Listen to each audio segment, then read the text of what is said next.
वालेकुम जी। आज का हम लोगों का टॉपिक है आईएफआरएस 9। आईएफआरएस 9 जैसा कि नाम से साबित है फाइनेंशियल इंस्ट्रूमेंट। ये जो है आपको पता है आईएएस 39 को इसने रिपील करा है। सर वजह क्या थी आईएएस 39 रिपील करने की? क्योंकि आईएएस 39 में एक तो मनोवरिंग के चांसेस भी थे और दूसरा ये था कि वो इम्पेयरमेंट लॉस के हवाले से जो है ना वो इनकर्ड अप्रोच जो है वो बताता था। जबकि आईएफआरएस 9 ने बोला भाई एक्सपेक्टेड लॉस अप्रोच की तरफ जाओ। सही है, जब जिस दिन तुम लोन दे रहे हो उसी दिन से डिसाइड करो कि सामने वाले की क्रेडिट वर्थ क्या है और इसी हिसाब से इम्पेयरमेंट लॉस को बुक करो।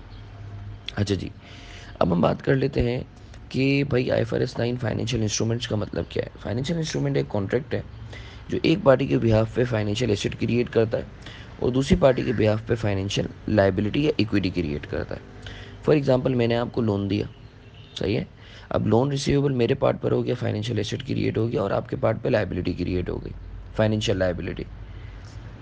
या इसी तरीके से मैंने आपके जो है वो कंपनी के शेयर्स खरीदे, तो मेरा इन्वेस्टमेंट एक तरीके से क्रिएट हो गई या आपके इक्विटी क्रिएट हो गई, शेयर कैपिटल क्रेडिट आप करेंगे और मैं अपने पास इन्वेस्टमेंट्स जो है वो डेबिट करूँगा। अच्छा जी, अब बात होती है फाइनेंशियल एसेट्स जो हैं वो कितने किस्म के हो सकते हैं, उसकी क्लासिफिकेशन क्या है। देखिए ब्रॉडली फाइनेंशियल एसेट्स जो हैं वो दो केसेस में, दो चीज़ों में क्लासीफाई हो सकते हैं। One is fair value and other is amortised cost. Financial asset दो चीज़ों में क्लासीफाई हो सकते हैं, फेयर वैल्यू और अमोटाइज्ड कॉस्ट। अब फेयर वैल्यू की भी फर्दर दो बाइफर्केशन है, fair value through PNL, fair value through OCI. अच्छा जी, अब सर इन तीनों में फ़र्क क्या है? ये तीनों जो है वो क्या कहते हैं, कौन से एसेट्स जो हैं वो आपके जो है वो इन पे वैल्यू करेंगे। तो हाँ, इस चीज़ को हम लोग जो है याद कर लें। मैं आप लोगों को क्लास में भी मैंने आप लोगों को बताया था, इधर भी मैं आप लोगों को बता देता हूँ। देखें आपकी तीन कैटेगरीज अब जैसे मैंने बना ली कि मेनली फेयर वैल्यू और अमोर्टाइज कॉस्ट, और फेयर वैल्यू की दो कैटेगरीज पीएनएल और ओसीआई। अब एक चार्ट मैंने आप लोगों को बनवाया था, मैंने आप लोगों को क्लास में भी शेयर किया था कि देखिए आपके एसेट्स ना दो तरीक़ों से हो सकते हैं। इन्वेस्टमेंट्स फाइनेंशियल एसेट्स जो हैं वो दो तरीक़ों से हो सकते हैं, या तो आपका डेट इंस्ट्रूमेंट होगा या इक्विटी इंस्ट्रूमेंट होगा। तो डेट इंस्ट्रूमेंट जो है अमोटाइज कॉस्ट पे कब कैटेगराइज होगा उस पर बात कर लेते हैं। डेट इंस्ट्रूमेंट अमोटाइज कॉस्ट पे उस वक्त कैटेगराइज हो सकता है जब ये दो बातें पाई जाती हैं। जब आपका बिज़नेस मॉडल जो है, जो आपका इरादा जो है, जो बिज़नेस मॉडल जो है वो होल्ड टू कलेक्ट हो, यानी आप बैठोगे होल्ड टू यानी और उसके ऊपर प्रिंसिपल और सूद खाओगे। और नंबर दो, उस इंस्ट्रूमेंट की जो कैश फ्लोज हों वो एस पी पी आई हों, यानी sole principal payment and interest जो है वो आपका हो। एस पी पी आई का मतलब ये सिर्फ प्रिंसिपल और इंटरेस्ट हो, मतलब जो रिटर्न है वो परफॉर्मेंस से लिंक ना हो, तो आप बोलोगे कैश फ्लोज जो है वो एस पी पी आई हैं। अगर किसी भी एसेट में जो है आपका business model hold to collect है और cash flows S P P I हैं, तो आप उस डेट एसेट को, डेट एसेट की बात कर रहा हूँ, डेट इंस्ट्रूमेंट की बात कर रहा हूँ, आप अमोटाइज कॉस्ट पे रख सकते हो। सर डेट इंस्ट्रूमेंट का फेयर वैल्यू थ्रू ओसीआई पे होगा। अगर आपका business model hold to collect and sell है, ठीक है, यानी आपका इरादा है कि आप बैठ के सूद और प्रिंसिपल दोनों खाओगे, और अगर आपको प्राइजेस में फ्लक्चुएशन आया तो आप उसको बेच दोगे, ठीक है। आपका business model hold to collect and sell है और आपका जो कैश फ्लोज हैं वो एस पी पी आई हैं, तो आप फेयर वैल्यू थ्रू ओसीआई पे रखोगे। अच्छा सर डेट इंस्ट्रूमेंट है तो वो फेयर वैल्यू थ्रू पीएनएल पे कब रखा जाएगा? अगर आपका business model hold to sell है और कैश फ्लोज जो हैं वो एस पी पी आई हों या ना हो। अगर आपका business model hold to sell है तो आप जो है अपने डेट इंस्ट्रूमेंट को फेयर वैल्यू थ्रू पीएनएल पे रखोगे। अच्छा, एक बड़ी इंपॉर्टेंट बात मैं आपको बताऊं, याद रखें अमोटाइज कॉस्ट पे किसी भी इंस्ट्रूमेंट को रखने के लिए लाजिम है कि उसकी cash flows S P P I हों, ठीक है। यही वजह है कि इक्विटी इंस्ट्रूमेंट जो है वो कभी अमोटाइज कॉस्ट में आ ही नहीं सकता। क्यों? क्योंकि उसके जो कैश फ्लोज होते हैं वो एस पी पी आई नहीं होता है। सही है, यही वजह है कि इक्विटी इंस्ट्रूमेंट कभी भी अमोटाइज कॉस्ट पे नहीं आ सकता। जल्दी से मैं आप लोगों से बता दूं कि हम लोगों ने तीन कैटेगरीज पढ़ी हैं डेट इंस्ट्रूमेंट के लिए। अमोटाइज कॉस्ट पे भी हो सकता है, फेयर वैल्यू थ्रू ओसीआई पे भी, फेयर वैल्यू थ्रू पीएनएल पे भी।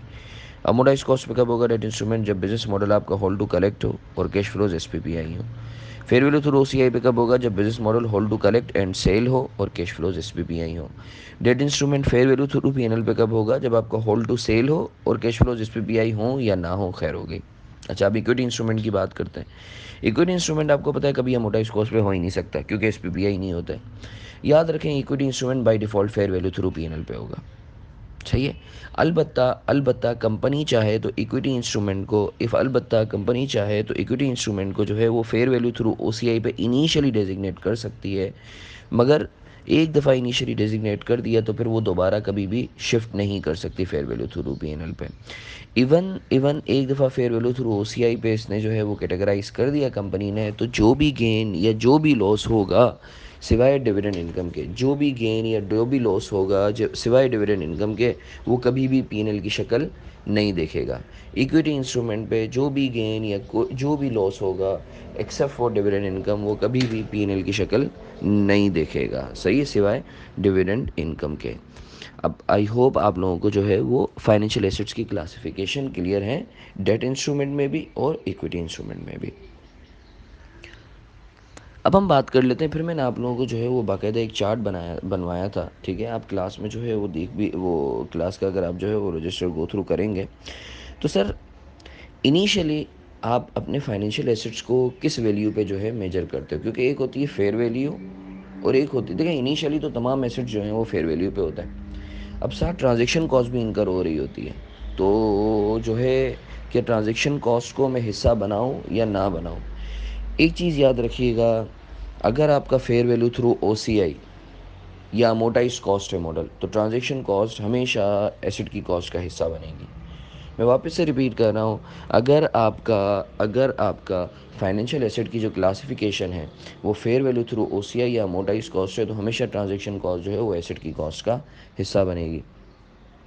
और अगर आप fair value through PNL use कर रहे हैं तो ट्रांजैक्शन कॉस्ट एक्सपेंस आउट होगी, वो एसेट की कॉस्ट का हिस्सा नहीं बनेगी। मैं वापस रिपीट कर रहा हूँ, अगर फेयर वैल्यू थ्रू ओसीआई है या अमोर्टाइज कॉस्ट पे आपने रखा हुआ है फाइनेंशियल एसेट को, तो ट्रांजैक्शन कॉस्ट एसेट की कॉस्ट का हिस्सा बनेगी। और अगर आपने फेयर वैल्यू थ्रू पीएनएल पे रखा हुआ है तो ट्रांजैक्शन कॉस्ट एक्सपेंस आउट होगी। आई होप आप लोगों को ये चीज़ क्लियर है। अच्छा सर, अब एक बात बताएं मुझे कि आपका जो है आईआरआर होता है, एक तो होता है कूपन रेट और एक होता है आईआरआर। अच्छा आपको ये चीज़ पता है ना, आईआरआर वो होता है, आईआरआर जो है it's imputed rate of return, सही है, सही है, या it's internal rate of return. ये वो होता है जहाँ आपकी प्रेजेंट वैल्यू जो है वो ज़ीरो हो जाती है। और बाकी तो मैंने आपको ये प्रूफ करके भी बताया था कि देखें internal rate of return in substance आपको इंटरेस्ट कितना मिल रहा है। अगर लेट से मैं बोलता हूँ कि मुझे जो है वो मेरा कूपन, मैंने 100 रुपये का जो है एक एसेट लिया है, कूपन रेट है 10% का, सही है, मुझे जो है वो हर साल 10% के हिसाब से 100 रुपये के ऊपर मुझे सूद मिलता है। तो पहले साल भी 10 रुपये मिलेगा, दूसरे साल भी 10 रुपये मिलेगा, तीसरे साल भी 10 रुपये मिलेगा, टोटल 30 रुपया मुझे मिला है divided by 3 lakh. Average out कर लें, 10% का आईआरआर है, 10% का कूपन रेट है। व्हाट इफ़ मैं बोलता हूँ कि यार मुझे जो है 100 रुपये अभी मैं एसेट इन्वेस्ट कर रहा हूँ, मुझे ये 3 के एंड पे डिस्काउंटेड प्राइस पे यानी रिडीम होगा, यानी 90 रुपये पे रिडीम होगा, तो टेक्निकली मुझे 20 रुपये का जो है वो इंटरेस्ट मिल रहा है। यानी पहले उसमें 100, दूसरे पहले उसमें 100 रुपये पर 10% प्रिंसिपल पे, दूसरे साल में भी 100 रुपये पे 10%, तीसरे साल में 100 रुपये पे 10%, और मैं मुझे 100 की जगह 90 मिल रहा है। तो टेक्निकली मुझे 3 सालों पे 20 रुपये का तो मेरा जो आईआरआर है वो ऑटोमेटिकली 20 रुपया डिवाइडेड बाई 200 रुपये, सही है, तो मैं वो 20 रुपया डिवाइड बाई 300 रुपये, तो मेरा आईआरआर ऑटोमेटिकली कम हो जाएगा, ठीक है। तो हमने ये बात कर ली कि भाई आईआरआर इन सब्सटेंस आपको इंटरेस्ट कितना मिल रहा है, या हम लोग देसी ज़बान में इसको जो डेफिनेशन बोलते हैं वो ये बोलते हैं कि यार प्रेजेंट वैल्यू जो है जहाँ आपकी ज़ीरो हो रही हो। अच्छा अब एक चीज़ याद रखिएगा, अगर आपकी ट्रांजैक्शन कॉस्ट नहीं है ना, तो जो आपका कूपन रेट होगा वही आईआरआर होगा, सही। अगर आपकी ट्रांजैक्शन कॉस्ट आ जाती है, अगर आपकी ट्रांजैक्शन कॉस्ट आ जाती है ना, तो आपका आईआरआर कम हो जाता है।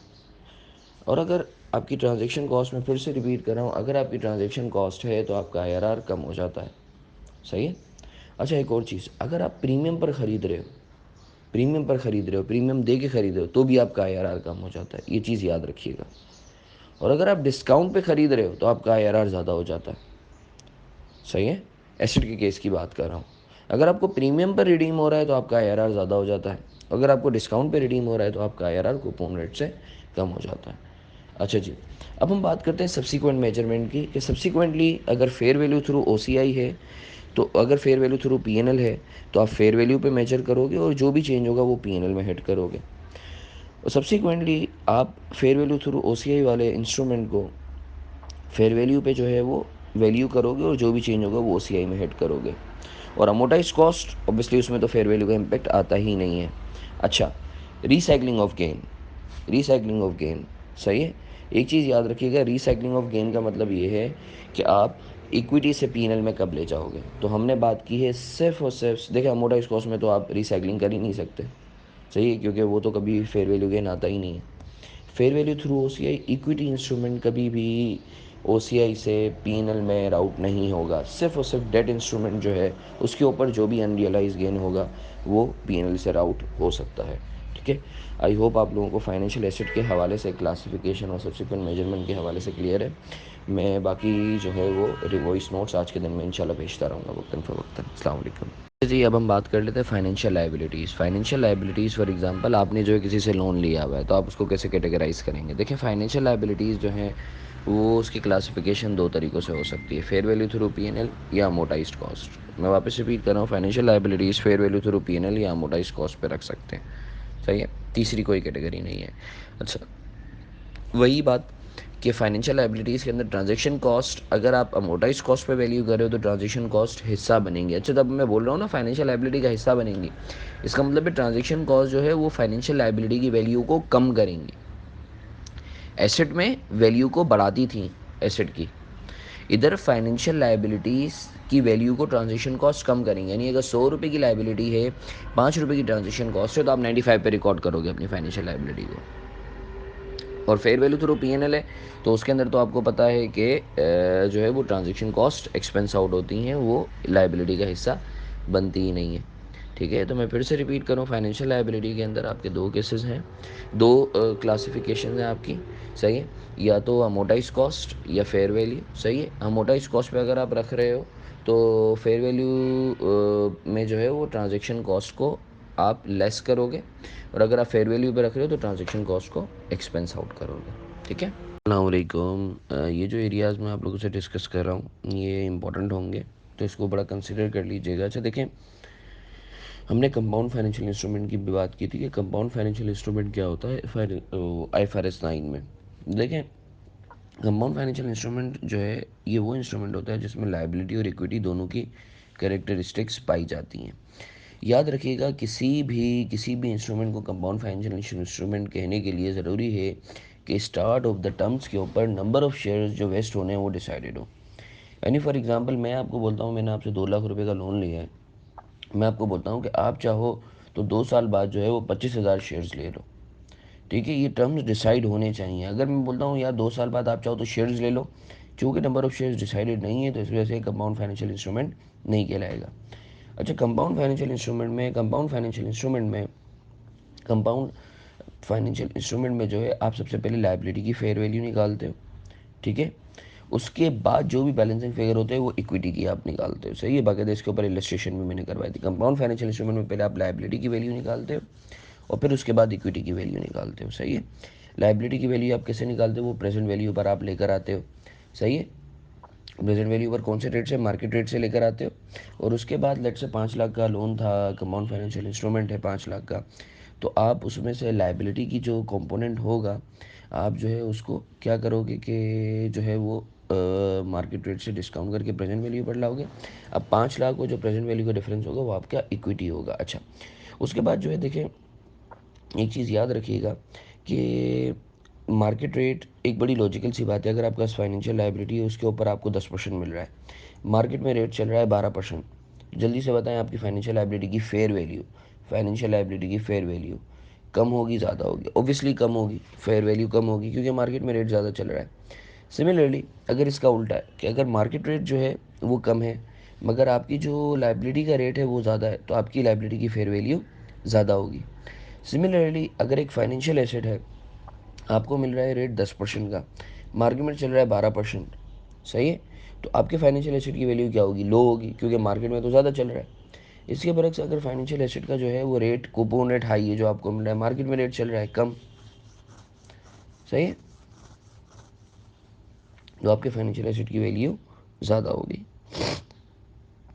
सिमिलरली देखें, हमने बात की थी कि IRR जो है वो ट्रांजैक्शन कॉस्ट जो है अगर फाइनेंशियल एसेट के पर्सपेक्टिव से है, तो फाइनेंशियल एसेट अगर ट्रांजैक्शन कॉस्ट है जो आप पे कर रहे हो तो आपका IRR कम हो जाता है।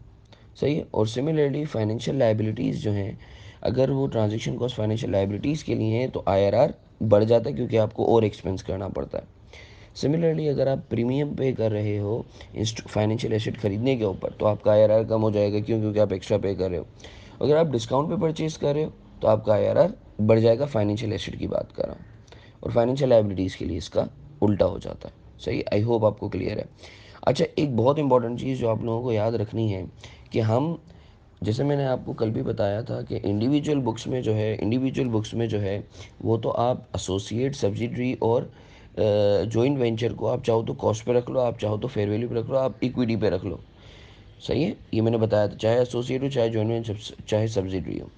मगर कंसोलिडेटेड अकाउंट्स में एसोसिएट के लिए आप equity method of accounting use करते हो, और सब्सिडरी के लिए जो है आप कंसोलिडेशन यूज़ करते हो। आई होप आपको ये चीज़ क्लियर है।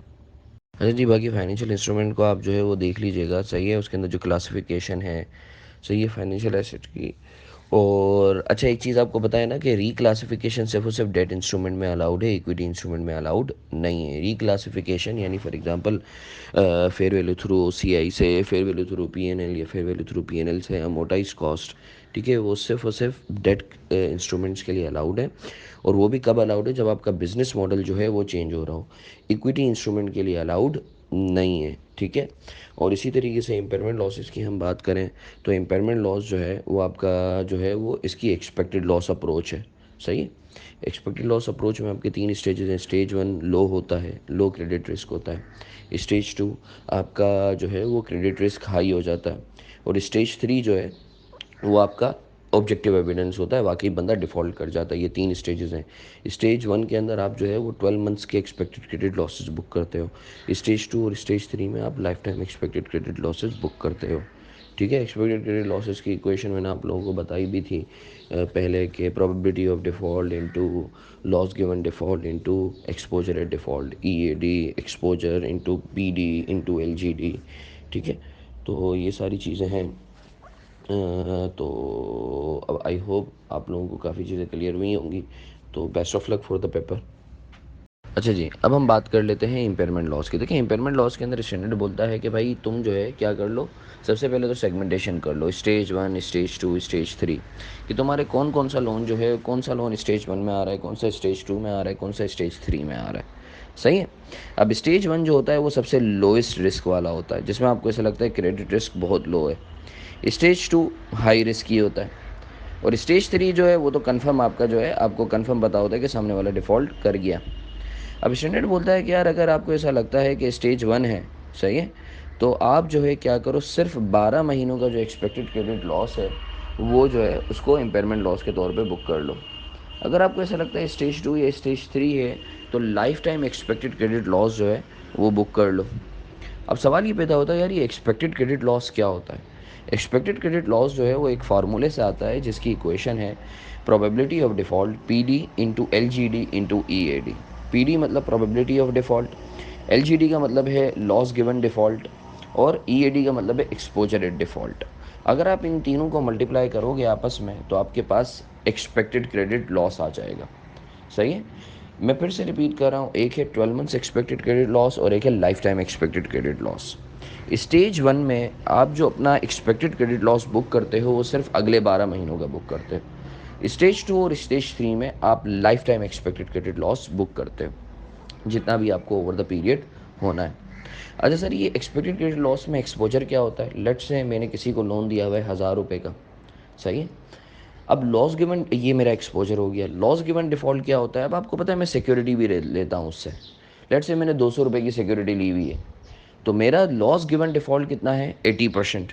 सही है, अगर 1000 रुपये का लोन दिया हुआ है और अगर मैं 200 रुपये की सिक्योरिटी लेता हूँ तो 80% का जो है मेरा लॉस है, क्योंकि 20 रुपये जो है मैंने लिक्विड फॉर्म में, कैश की फॉर्म में लिए हुए हैं। सही है।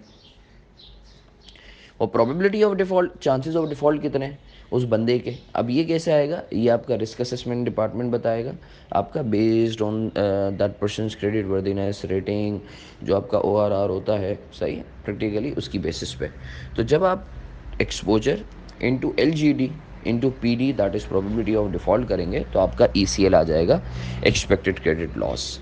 मैं फिर से रिपीट कर रहा हूँ, स्टेज 1 में आप सिर्फ 12 महीनों का, अगले 12 महीनों का एक्सपेक्टेड क्रेडिट लॉस बुक करते हो। स्टेज 2 और स्टेज 3 में life time expected credit loss book करते हो।